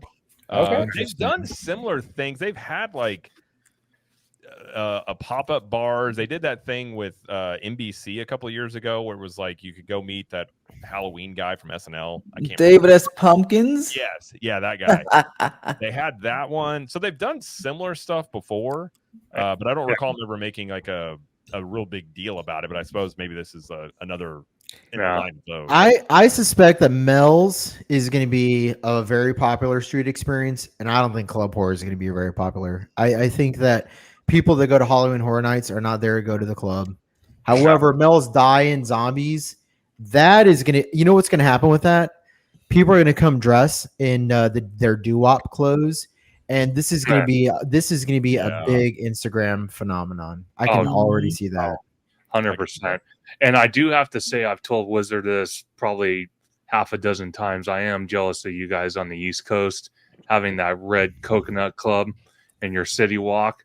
That is a cool thing over there. Yeah, Halloween party and so many other seasonal event parties, which eventually I hope we get here in our city walk. But you know, to Tommy's point though, we do have a Mel's Diner. They don't do anything fun like this, but I do have to admit they did have a Mel HHN diner shirt last year for the event for us. They did have. So okay, at least we get something out of it. Yeah. On a tangent, if I may, wouldn't it make sense to have like Biff and his bully buddies show up at Mel's Diner every now and then during a regular Universal Studios Day? That would be cool. That'd be cool. I do wonder if they ever do like a retro property, kind of like with Ghostbusters. Very similar. Like you take the concept, not really not super scary, but you're telling like a haunted version of a certain story. That could be kind of cool. They did something like that. Now, what the West Coast wise, anything big that sticks out that you guys have that East Coast doesn't have? Mr. Wizard, anything that you could think of that sticks out? Well, where you guys think there's one thing that I'm super interested in, and we haven't got announced yet, is what's going in DreamWorks Theater. Yes. I have no idea. Right. So last year we got the Chucky Talk Show. You know, the year before that we had the Enter the Bloomhouse with the Five Nights and the Megan Show. You know, we're getting the Purge on Dangerous Waters back at Waterworld. You know, Bloomhouse is at the Terror Tram, so I don't think they're going to fill in DreamWorks. JP Land, I talked to him. He thinks it's going to be a Japanese IP. I was thinking, do you think Resident Evil could come? He said maybe. You know, I'm kind of in a toss-up. Japanese, and it's that hockey mug, this person thing. Oh, you think that could be the show? Yeah, because we're getting the meet and greet and the merch. I mean, the meet and greet has been announced. That could be it's happening, but it's probably that hockey mug. You know, Ron Murdy's working on that secret experience or whatever. It's probably that. Yeah. Okay, I'll take it. Hakuma, I don't know how to say it. I know what you're talking about, though. It's like the horror teddy bear. That cute, creepy bear. Yeah, all right. Oh, yeah. I saw that. Probably that. All right, I'll take it. That's something unique. I'll take it too. Well, and that's the thing. Like a lot of these experiences that they're doing for these HHN events have been really like from one tentpole to the other. You know what I'm saying? It's been crazy. So you guys, for this year, I mean, what's your excitement level for HHN? I know Chris, or OG, you're kind of like me, newer to Halloween Horror Nights, but like, I'm really excited this year for it because it's like the first time. Like, I like all the house. I like the IP houses. I think some of these original ones seem pretty unique, so I think it could be a really good one this year. Yeah, OG's gonna be there to have all the scared girls that jump into his arm. He's gonna. Well, listen. He'll be hanging out in the Japanese section. Absolutely. Yeah, no, I'm 100% with you, Jared. I'm new to HHN. Like, actually, this last October was the first time that I actually have been to HHN since like the early 2000s or something like that. So it was like so new to me, and I fell in love with it, dude. So I'm just excited just to go back and like just kind of dive into everything again. Definitely. You know, yeah, it's a great time to escort some, women to the houses if they're scared. Like, I'm just saying. Absolutely. I'm your guy. Yeah, like I'm your guy. Hey, the OG experience after dark event. There you go. That's in the after hours segment of private chat there. Exactly. 100%. No, but to be all honest, Jared, for this year's HHN, at least here on the West Coast, I really honestly do feel we have a very, very, very strong lineup that we haven't had prior to 2020 when COVID happened. So Yes. I'm super excited for this year. I'm super glad that me and Tommy are doing our usual routine, which I kind of tricked him into a few years ago, which we will be doing the RIP tour the very first night, GA with early entry the second night. Third night, we will be doing early entry with Express Unlimited. So we have 3 days of just absolute horror genre waiting. So what you're saying, Conductor, is you didn't plan any of this, huh? You're kind of winging it. Just That's going part- in unprepared. Hey, that's part of the after hours discussion. Absolutely. Slimer, what do you think? What do you? I know horror genre you enjoy. You looking forward to the Halloween Horror Nights this year? Yeah, I mean, I guess. I mean, I look forward to it every year. I think what I'm looking forward to the most is I'm looking forward to Halloween Horror Nights breaking the mold and breaking out of what they've done years prior and stepping into a new HHN experience while it's like respecting the past while doing something different for the future. And what that looks like, I don't think they figured that out yet, but I think they're getting closer. And I think we'll know right away. I'm looking for a unique experience this year. As far as like which house, like if you want to ask me which house I'm looking forward to the most, I'm looking forward to the Graveyard one. I'm looking forward to all the original IPs really. And then when it comes to the actual, the IPs, I don't know. Maybe the WWE one, just like out of sheer insanity. That one could be. That one might be a little bit of an Easter or like a sneaky one. Just given what I've read a little bit about it, definitely seems very out For there. sure. Yeah. And then of course they're bringing back what is that Ghouls water show, but it's going to be like this newer version. So yeah, like a lagoon. I'm looking forward to that as well. Yeah, I'm looking forward to the also- Ghouls Lagoon show. They also did say they're not having holding zones, at least in Orlando. You're going to get a wristband, Right? and then Yeah, it'll be just like us now. Oh, that's what you guys do out there. We've Okay. been doing that for years, and you Yeah. finally joined us. They put us all on a pin, and we had to wait. And Yeah, then, that sounds terrible. yeah. I was telling Slimer last year, I'm like, you guys are crazy. That's not how we do it over here. So now Slimer, I'm glad he gets to enjoy what we got over here. And Mel's die-in is probably going to be my most anticipated scare experience. I think that really is going to blow everything out of the water. I think it's going to blow out all the scare zones. And I think you're probably going to, who knows, maybe like we'll see scare zones turn into like streetmosphere experiences moving forward. Because one thing that has gone stale with me over the last couple Halloween Horror Nights is scare zones. They don't do it for me anymore. I mean, when I first went, they did, but I did 15 like that 15 years one. into this. The medieval one last year though was pretty creepy. It was kind of cool, but other than like most of them. Oh yeah, that one was kind of well. I do have to say for ours out here in Hollywood, they have been good. Don't get me wrong, and always having the flame towers right in the front on New York Street is always awesome.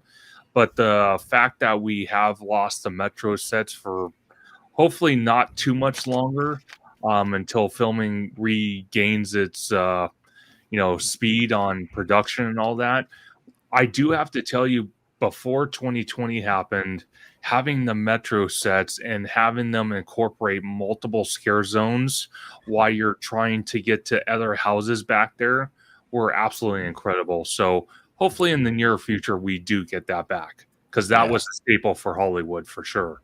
Yeah.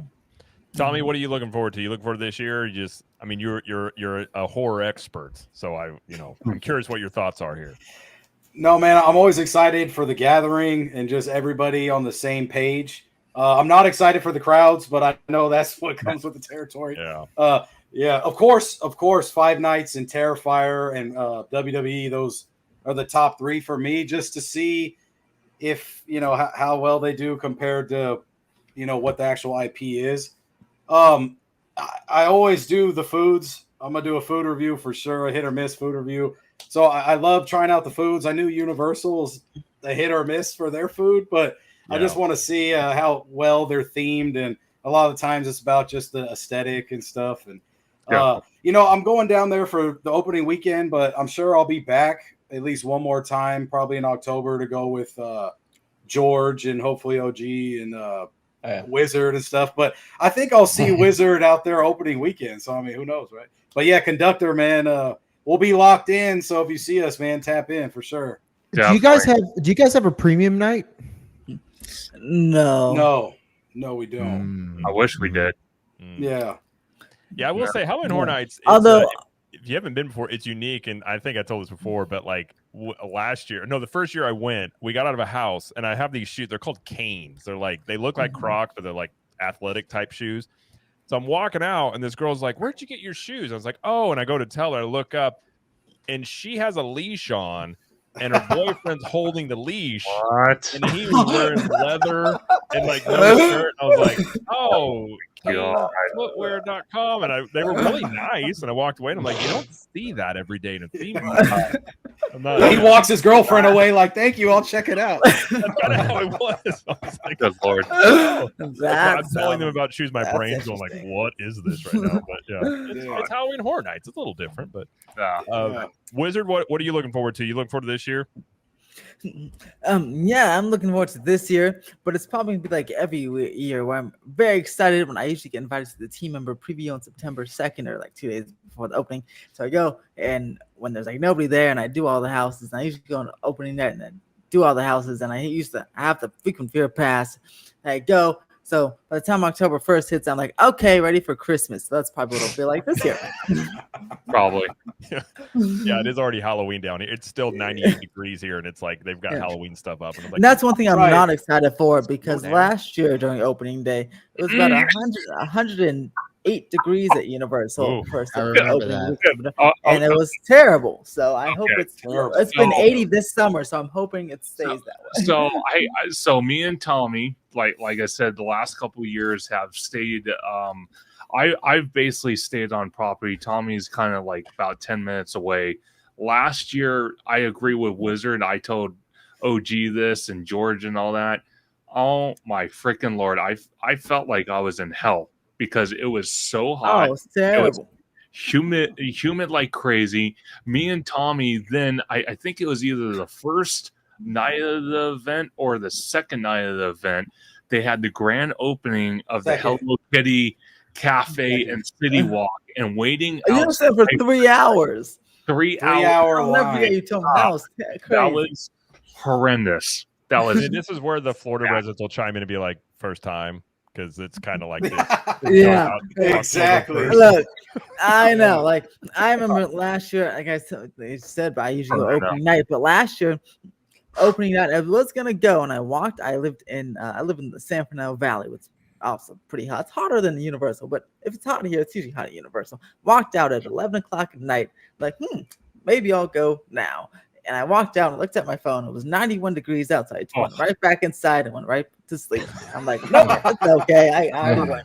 We're all good. Wow. Yeah, I've been working. I have a garage gym. I've been waiting until nighttime to work out because during the day it's been heat index of like 100 almost. And I was like, I just don't feel like working out at 2 o'clock. Yeah, I have to. So yeah,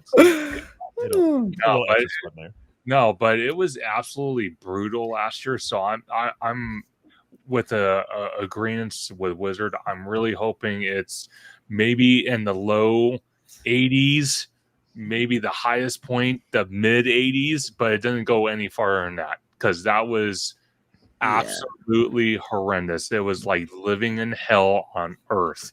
I'm not making the same mistake this year. I'm going to wait until the very last week of October to go. Every other month can kiss my ass. Sometimes in Florida is like the hottest month of the year. Like a lot of people come in September, they think it's the fall, and I'm like, sometimes it's hotter than even August. Oh, and if it's not hot, you're getting rained out. Okay, so Greg brings up a great point. So last year on the back lot, so the Curious George area behind the Curious George, they have a tunnel which they had line queue for. I think it was Insidious, right, Wizard? And to go in there. Oh my God! Yeah, you sit there and That was death. you sit there in the parking garage and it's like 50 degrees hotter. I'm like, wow. And they have these, and it's funny, they have these massive fans, but they're pointed towards each other, not towards the guest. I'm like, what are you doing? I can't feel this thing. I went in that house only 2 times for that reason. Exactly. Because of that reason. Yeah. Right. I did the same thing. And they had long lines. It was like 3 hours at one point, or like 2 hours. I'm like, I'm not doing that. So Jared, just so you can understand where we're coming from here, being in that tunnel, like Wizard said, 50 degrees hotter, no cell service. So if you passed out, you're a goner. You're done for. I like the risk. Kind of like he's a risk taker right there. That parking garage was scarier than the house. Don't forget to subscribe to OG55 and become a member today.